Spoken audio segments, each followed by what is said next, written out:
atau keputusan resmi baik dari Demokrat maupun PKS untuk mendukung Anies Baswedan. Jadi kalau Fahri Hamzah mengatakan tidak jadi, ya batal, gagal, ya jangan sewot karena belum ada garansi 100%, belum ada sebuah deklarasi yang menunjukkan bahwa PKS dan Demokrat tidak bermasalah dengan pencapresan Anies apapun kondisinya. Sekali lagi, apapun kondisinya. Refli Harun, pakar hukum tata negara, mengkritisi sikap politik Partai Demokrat dan PKS di Koalisi Perubahan. Itu setelah Partai Demokrat dan PKS ternyata hingga saat ini belum memutuskan Anies Baswedan sebagai calon presiden yang akan diusung. Tidak menetapkan calon presiden, tapi kedua partai tersebut justru sibuk mengajukan nama calon wakil presiden. PKS mengajukan nama Aher dan Partai Demokrat mengajukan nama AHY. Kata Refli Harun, itu terjadi karena tidak ada yang gratis dalam politik alias transaksional. Ini sebagai konsekuensi politik kebijakan presidensial threshold sebesar 20% yang telah diputuskan di era pemerintahan SBY. AHY jadi wakil presiden.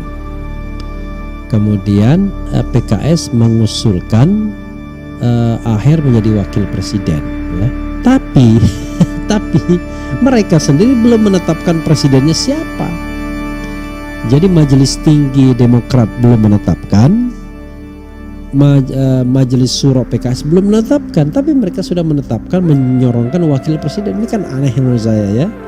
Jadi di situ tidak logisnya sesungguhnya pembicaraan koalisi ini. Jadi bisa jadi stagnasi itu karena soal wakil presiden digantung. Karena soal wakil presiden digantung, maka kedua partai ini terutama Demokrat mungkin menggantung juga.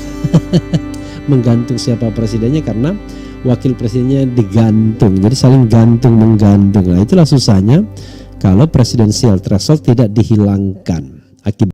Refli Harun menambahkan, kecil kemungkinan Koalisi Perubahan dapat melakukan deklarasi bersama pada bulan Januari 2023. Itu karena pada Februari 2023 Surya Paloh, Ketua Umum Partai Nasdem, baru direncanakan bertemu dengan petinggi PKS.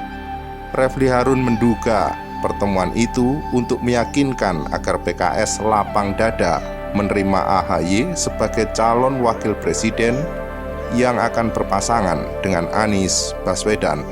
Kata Refli Harun, PKS harusnya menerima kenyataan tidak memiliki tokoh yang genit dengan elektabilitas yang layak untuk dimajukan sebagai calon wakil presiden.